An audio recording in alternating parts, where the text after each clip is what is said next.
Muli mutya bannabulaaya mbagala nnyo. Kegusi nze ndi musajja wa Kabaka. Ndi musajja wa Kabaka nnyo kwaku. You know this story a little bit on it. My father, the late Simpson William Kyanda, also known as Stephen Kasozi, yali mwana mujja na nnyina. My grandmother had my dad when she was of a young age. Growing up, my dad was taken into the seminary, the synagogue, whatever. The baachiyitanga kigo. Chalinga, part of, now you call it Church Missionary Society. In your history, they give you the sanitized version. So my grandmother was about 14 years old. 14, she was young when she had my dad. 1947. But you're talking of many years ago. So the missionaries took my dad away. They take my dad, saying that my grandma had committed a sin, something like that. Movie man, you know, if you know the missionary influence in the colonial days, that was abomination, people. So you can imagine how my dad, as a baby, is stripped of his mother.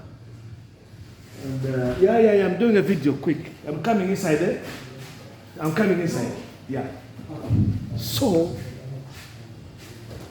growing up, later on, when he comes about of age, that is when my grandmother has settled with another man, Muzeyi Musisi. Muzeyi Musisi azatata wange. It was a hidden secret, but an open one.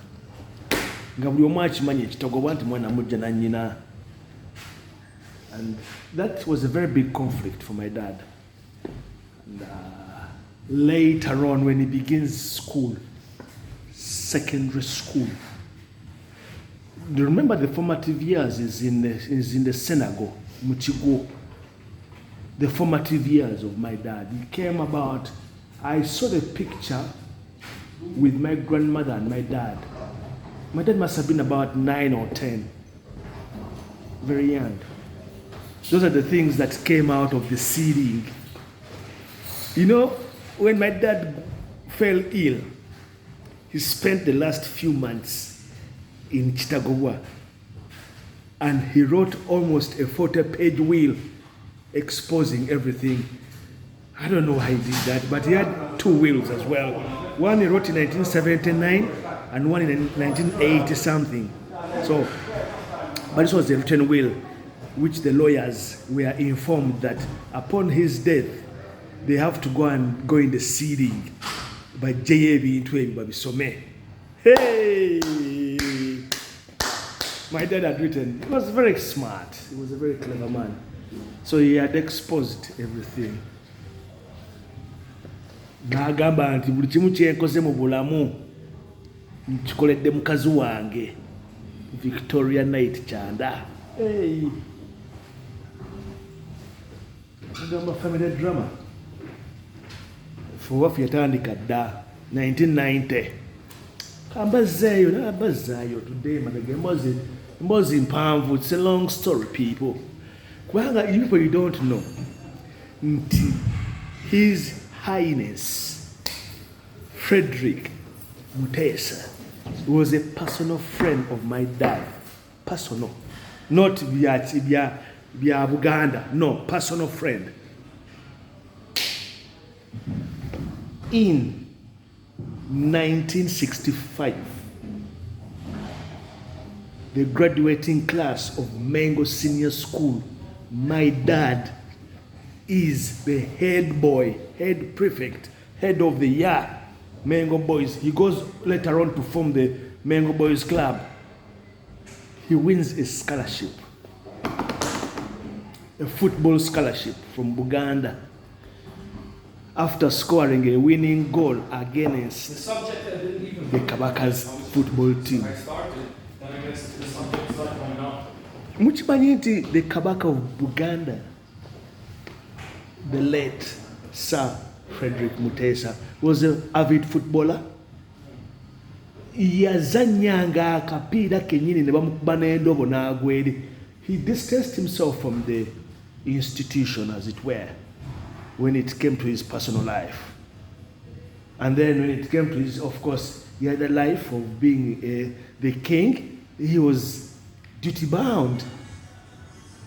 And that's what the friendship was. How that happens goes back many years ago. His childhood friend, Patrick Kiwanuka, Express, Uncle Patrick Kiwanuka. Mumumanyideko Express, fetuwai tumumanyiga Uncle. That's a normal person. Uncle Patrick. Ne taata wange. Bakula bonna. Uncle Patrick aina connection ne royal family ye Uganda. Mulangira, mwete mukimanyi. Mulangira piwa. Yaine eggaali nga bagisotta bombi ne taata wange. Nze ngenda, nze nkomawo, gw'okomawo nze ngenda.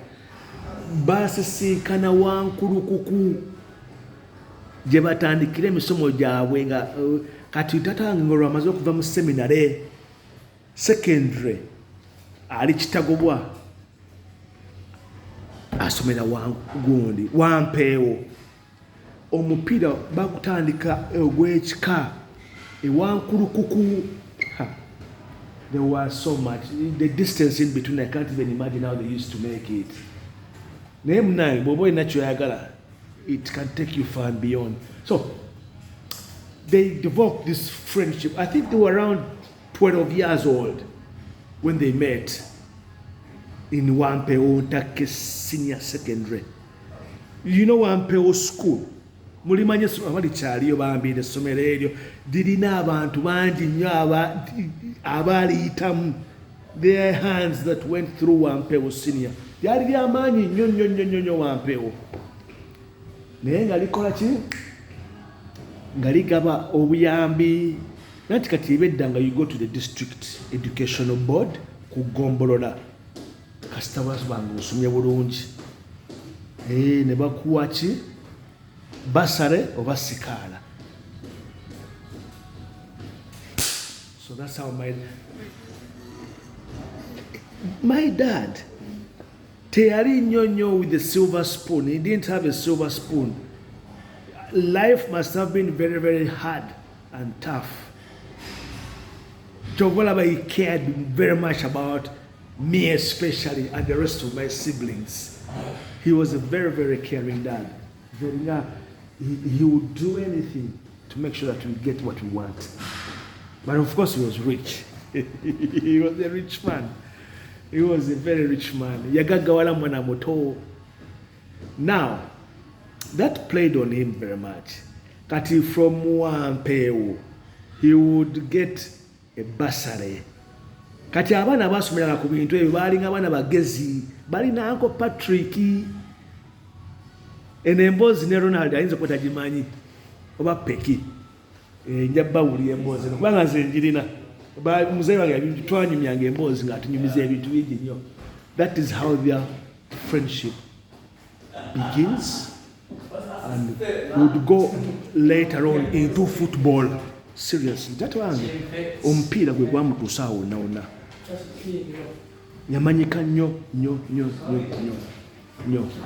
He was a known footballer. But Moses Ali abo nabona yazanyanga nabo omupiira. Moses Ali gwe mulaba oyo.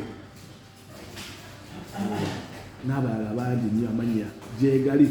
Kati nga mu Younger Cranes eya 1962 team yaba junior taata wange y'omu ku batandika erinnya eryo. It was Younger Cranes, kakati now it is called National Cranes. Naye nga the Cranes was for the younger junior. Bazanya tournament eya pre-independence. Are you with me? Nagala mugoberere emboozi eno bulungi.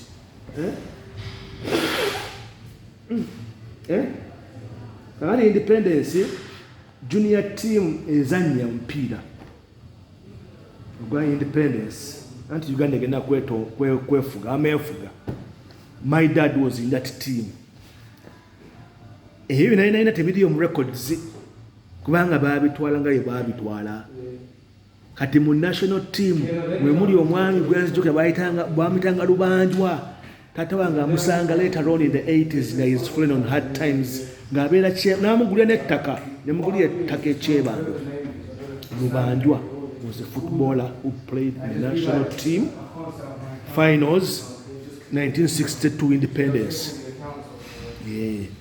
Kati nga nebuuza ebibuuzo bingi nnyo. Of course we didn't know that part of the story about my dad.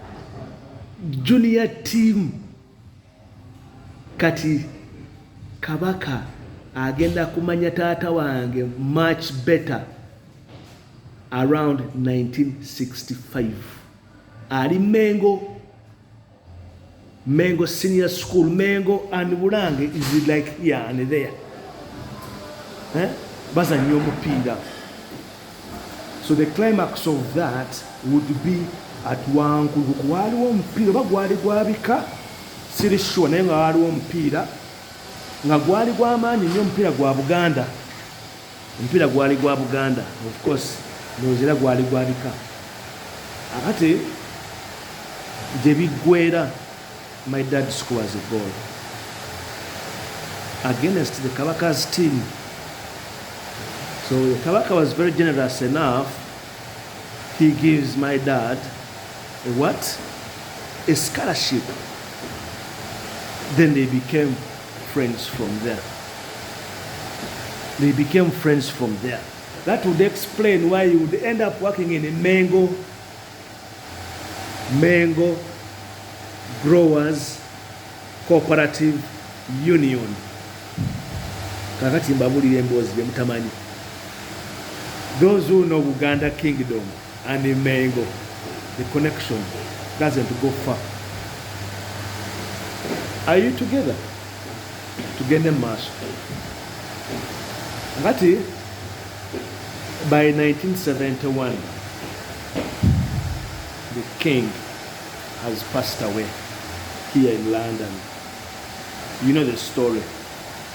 I will not go much into it because the king in 1966, a year after my dad has left Mengo Senior School, the king,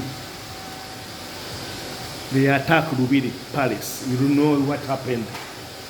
Then the government of the day, Obote, takes over. Nozamula bigenda maaso. And that's how the king ends up in UK, where he would eventually pass away in 1971. The year later, my dad gets married. I think kyamuhontinga nnyo when he was living up to something. At 22, at 23, he decides to settle down. Kubanga Kabaka bachakalanga ne taata wange kati kambyogere 65, 66, in fact 65, na taata wange mwana muto. So he didn't really see, he felt challenged. And then the news came through in 71 that the king has passed away. And of course, when they returned the remains, it was a sad occasion, let's call it that. Because that is the connection my dad has with the Mengo. It is outside the box. My dad wasn't a royalist. I don't think he even had any interest in any allegiance or anything. He was just a normal person. Mwana muto, yali 23, 24. Throughout the 70s, of course, is climbing the stratosphere. I'm born in 72, with the wedding of the year. It's never happened in Uganda. No one at that age, let's go back at that age of 24, can do that wedding to a 16-year-old. Was my mom telling you? Maybe when you're 60, you can do it, but you cannot do it at 24. So my dad was able to do that. It was a statement. But of course, there were so many things going on in his life, you know. He had broken up with one of the beauty pageants in Miss Uganda, 69.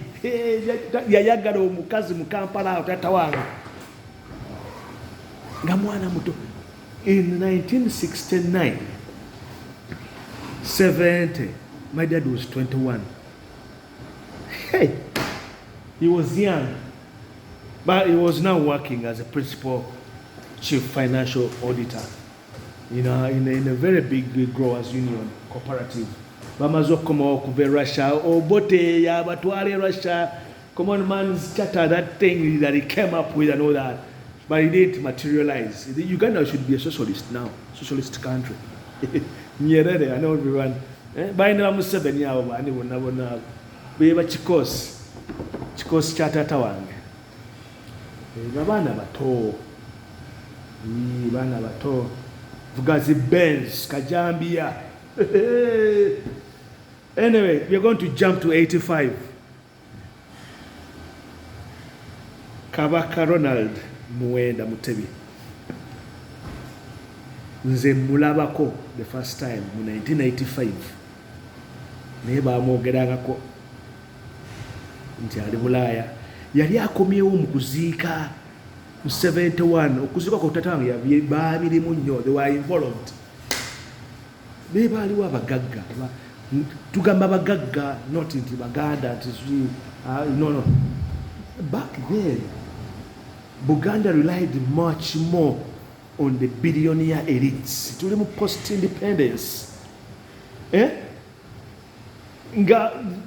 just talk. Tukoze tutya. Na buli omu ateekawo kyateekawo. Tebiriko kusabiriza. Tebiriko nze tatange weyazimbiranga amakanisa ago gonna whatever.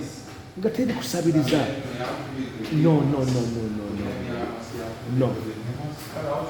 No. Ekyo tekyaliwo.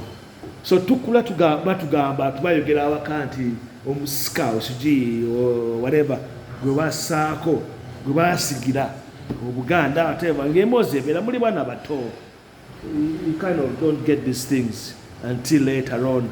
Kati mu 1985 olutalo olugenda mu maaso, the guerrilla war 81 to 85, the theater of war was happening much more or less around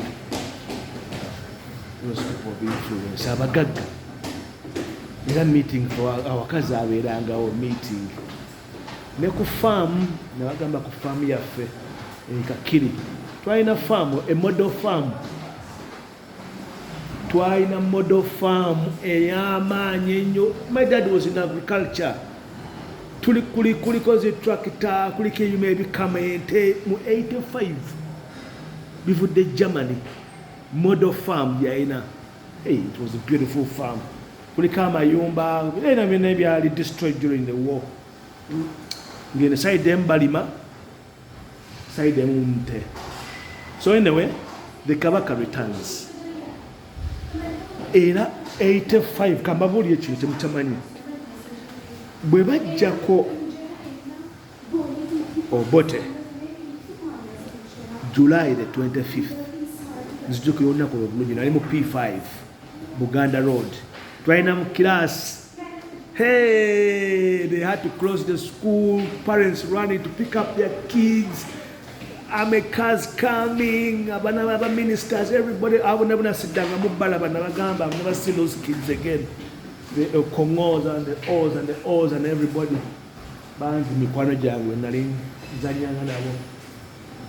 Now, there was a state of emergency. Tito Okero Amaje was the commander of the defense forces. Much more was just playing a waiting game. There was a curfew, there was a lockdown, roadblock ngazidi buli wamu. The country was in a mess. Kati ba power brokers benabagamba mutemba manyi ba billionaire elite abali mu kintu kino. Yes, the war was going on. M70 yali yekka yalina ba movers and shakers abakirimu emabega. So the deal is nti Kabaka akomyewo to mobilize the morale of the country. That would explain later the football match on the 23rd of November, that is same year, Express versus KCC. Kati mbabuulire ebibuyo. Uncle Patrick yali nnyonnyonyi n'agenda e London. Uncle Patrick Kiwanuka Kasozi.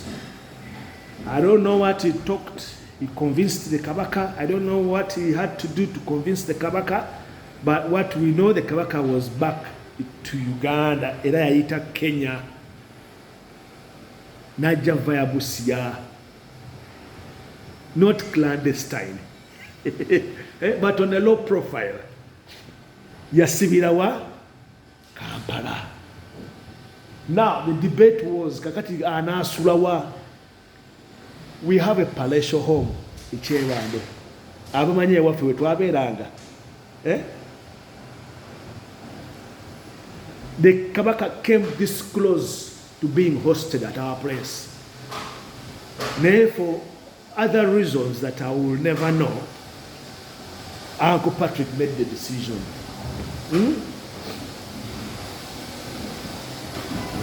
Omutanda asulewa Komaboga Gayaza Road, Kyebando, Kanyanya, Mpererwe, Kataremwa, Kumusanvu, Komaboga is the distance. Later on, the Kabaka would move to the Buganda Road flats. Manya wali KPC move towards the Buganda Road courts, whatever. Yeah, Buganda Road High Court. Is it waliwo High Court how? Yeah. In the trees, waliwo apartment sao. Twalinawo nafe apartment. Uncle Patrick naye yalinawo apartment awo. Kabaka n'abeerawo. Quiet. Alyoka agenda eruweero. Alyoka eruweero yali agenze kulaba ani. Olutalo lwali luwedde balina Museveni. Mulaba bifaananyi ne mugamba ba bino biki bino temubitegeera. So to mobilize the people of Luweero. That's 1985. After that, the Kabaka returns back to the UK, where he was here. Nakomawo. You don't know these things. Zembabulira, zinali mwana muto. Bakola pate e Komaboga. But beyond that, ne baleta abaana buli omu fena ne batujjayo bamaganda bange ba Ronald baani ba Sabiti baani twali banti nnyo Kabaka ze ngamuvubuka 1985, you know what I mean? So that's almost 40 years ago. Yeah. Bina bintu mugende mubimuuze Kabaka. Ajja kati Mwami Kyanda we Kyebando, Mwami Kasimu Kiwanuka, Mwami Gundi, gabaana bato bali muki mu 30s. Bonna benjuga tebaali 60. My dad passed away at 40 in 1990. Yalina emyaka emeka mu 85. Naye nga mugagga muvundu. Kati Uganda gye njogerako. Era bwe nzija no mu 2000 e London nengenda ku Buckingham Palace nga nina ekintu ekinsika ekyobulangira, nina okulaba ku Queen bamwogerangako nnyonnyonyo awaka. My grandmother came to visit the UK. My dad brought her mum. For him, he didn't have time to come. Yalinga busy at all. He never had that time to come to the UK. Yeah, but he brought the mum and the brother. My dad's brother is here in the UK. The two of them, different fathers. You know your story in Jajibawa. Mutegere family. Nti Kyanda, my dad, yakola ebintu bingi nnyo, yayagaliza nnyo buli omu. Buli omu yamwagalizanga. My dad wished everybody well. Yasomesa abantu mu family abatalina baganda be.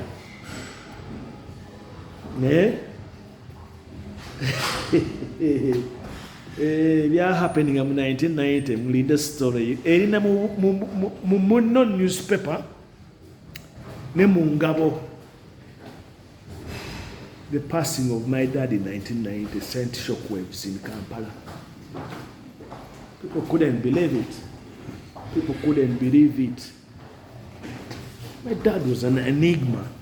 Nga batya taata wange olutya. Then I was a very simple man. Was a very simple. Era nga buli omu yeewonya naiti ne Kyanda bwe balaba taata wange. Omukyala omuto omulungi. Kyanda. They were very plug and play nga bakwatagana bulungi nnyo. I wish I could be a couple like my parents, how they were. Bali beeyagala.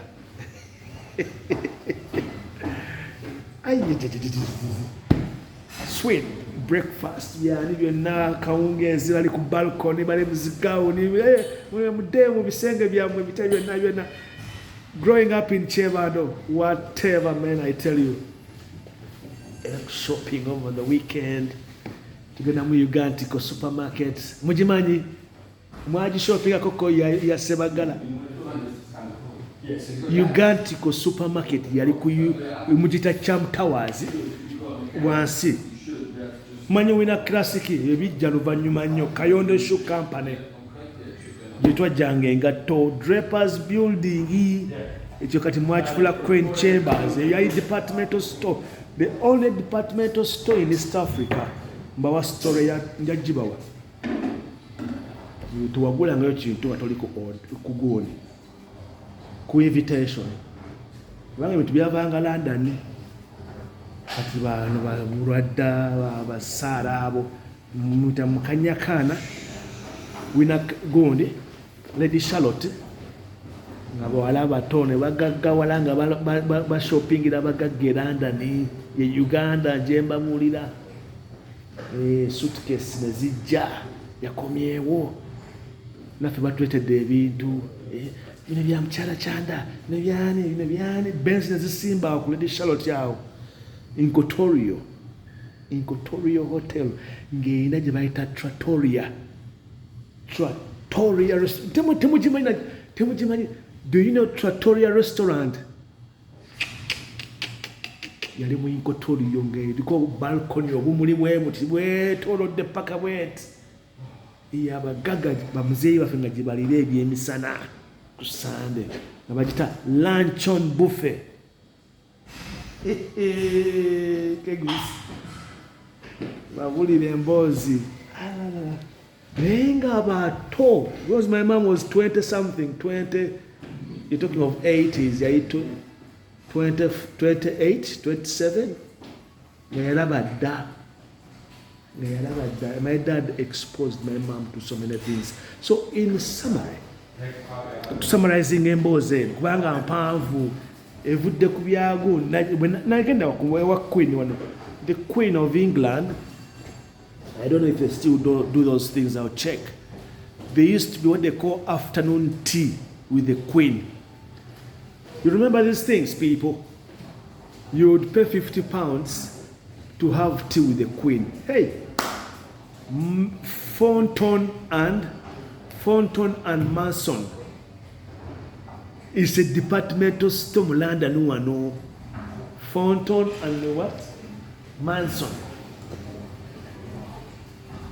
£50 25 years ago is about £200 today for a cup of tea hosted by the Queen. Nemutwala yo girlfriend gwe mumanyi gwe naleeta e London. Nayita n'abalala.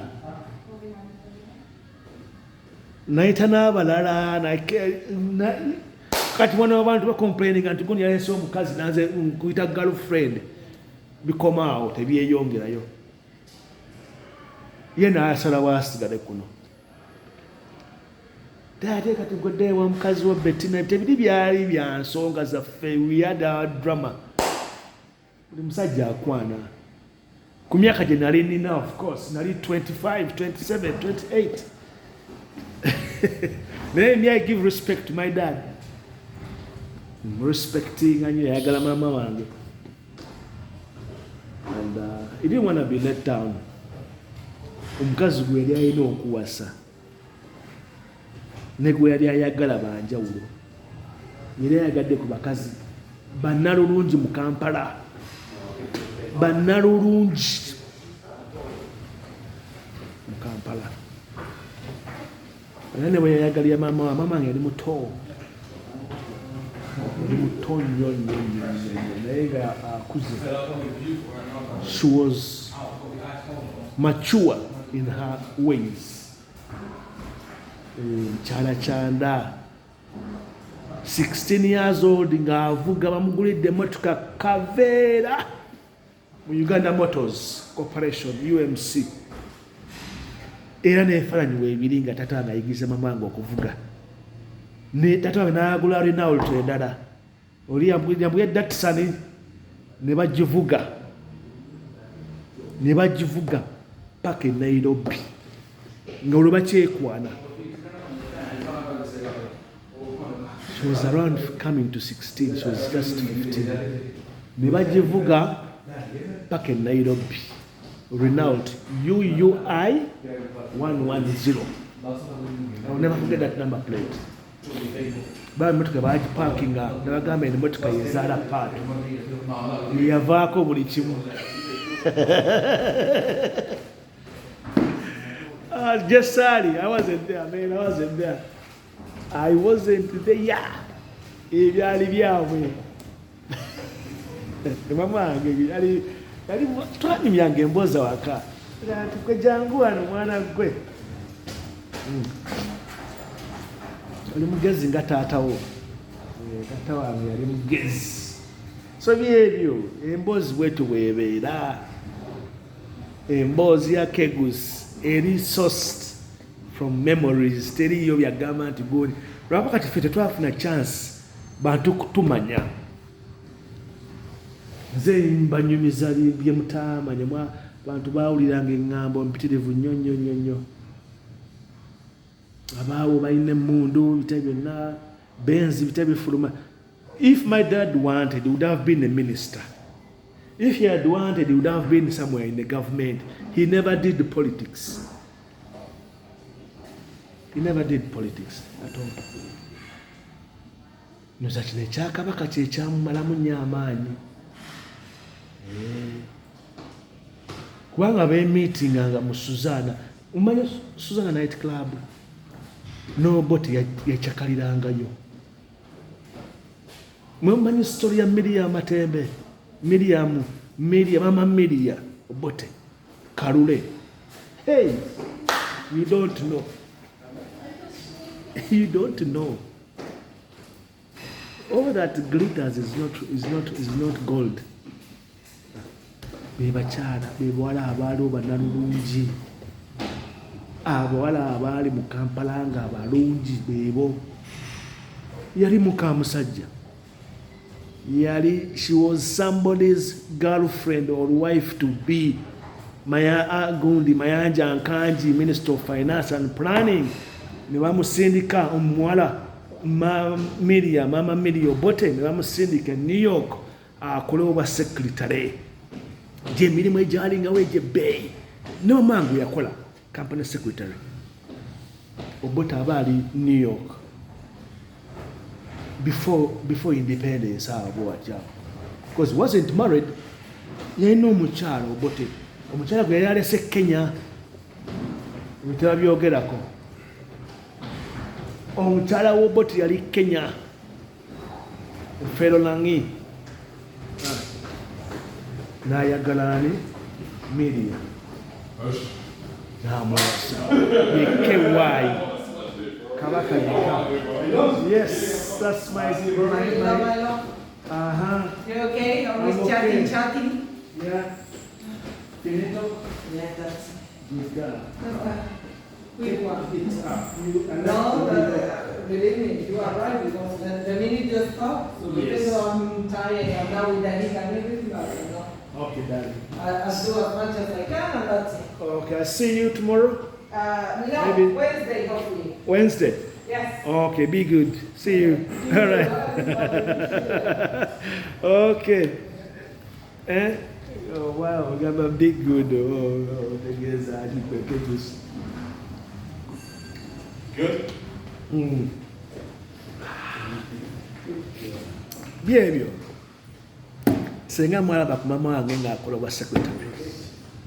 Company executive secretary akwata telex, telegram, telefax byani byonna. Hey, mwala ebifaananyi nabibalaga. Twagendanga mu office ya mama wange. Buli kimu ali ku simu 2, ali ku simu 3. Transfer this, can you connect this call? Blah, blah, blah, blah. But yeah, that'd be more. Hey, I've not seen those kind of offices again. Proper executive company secretary. Telegram neja.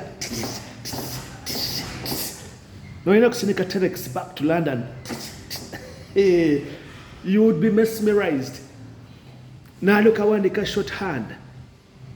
Now I take a briefcase, then the Olivetti typewriter. Yonge Jawa kana ye. Ngayingira motuka bwati, buli papa, but it's something. Let chino. Nga you would wonder, omuli mu kigwa polono. Gizmos. So when I look back, byembagamba byonna nabirabako nga batunona ku ssomero ayina kampani Mercedes Benz gye bamugulidde ate nga yiye si byagondi sijui namba za gavumenti. No. Anyway, Kegus people, have a nice day.